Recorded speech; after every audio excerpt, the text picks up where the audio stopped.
حضرت موسیٰ علیہ السلام کا ایک معجزہ تھا، وہ لاٹھی اگر آج ہمیں مل جائے آسا، کبھی تو پتھروں سے چشمے جاری ہوئے، کبھی اژدہا بن گیا، کبھی سمندر پھٹ گیا. ان کے اپنے ہاتھ میں نہیں تھا. پورے ریگستان میں جگہ جگہ چٹانوں پہ مار کے پانی جاری کر دیتے، ریگستان ہی ختم کر لیتے. وہ تو جب اللہ نے چاہا تھا تو اس میں سے وہ نکلے تھے. اور اہم بات یہ ہے کہ حضرت موسیٰ کی لاٹھی حضرت ہارون کے ہاتھ میں معجزہ تھی نہیں، وہ بھی نبی تھے، ساتھ میں ہیں، ان کے ہاتھ پر نہیں ہے، ان کے ہاتھ پہ خالی لکڑی ہے. وہ آج اگر ہمیں وہ مل جائے ہمارے لیے بڑی متبرک ہوگی، بہت مقدس ہوگی.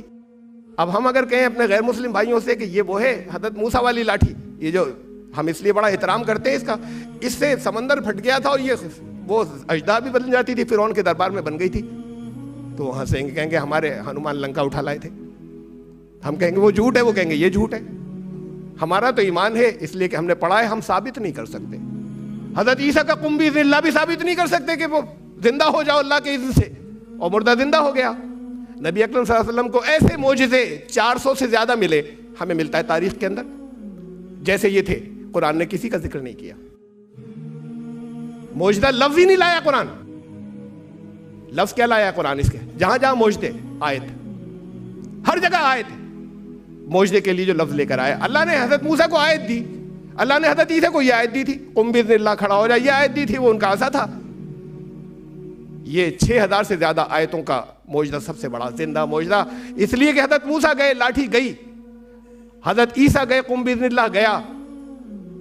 محمد صلی اللہ علیہ وسلم کی رسالت قیامت تک باقی ہے.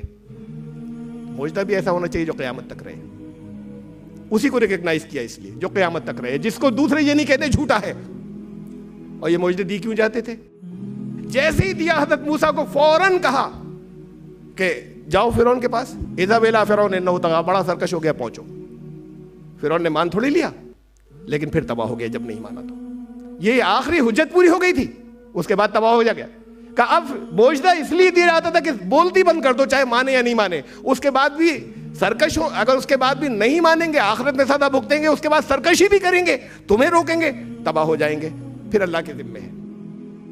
ایک عجیب معجزہ آپ کے پاس ہے محمد رسول اللہ صلی اللہ علیہ وسلم کا، وہ معجزہ جس کے آگے وہ 400 معجزوں کو معجزہ ہی نہیں کہا، ریکگنائز ہی نہیں کیا 400 سے زیادہ کو.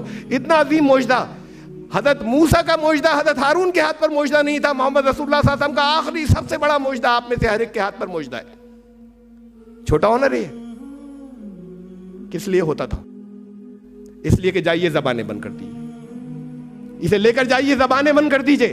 پھر اگر غلط راستے پہ چلیں گے تو پھر ان کے لیے جہنم ہے، اور اس کے بعد اگر آپ کی مخالفت کریں گے تو تباہ ہو جائیں گے. پھر یہاں یہ حجت پوری ہو جائے گی.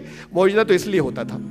آپ کے پاس معجزہ ہے 6000 سے زیادہ معجزے، 6000 سے زیادہ آیتیں موجود ہیں، اسے لے کر جائیے زبانیں بند کر دیے. لیکن یہ علمی معجزہ ہے، پہلے تو آپ خود سمجھیں گے کہ اسے استعمال کیسے کرنا ہے، اس کے بعد ہی تو لے کر جائیں گے. یہ دیجیے، اپنے شروع سے دیجیے، بچے کو قرآن سے جوڑیے.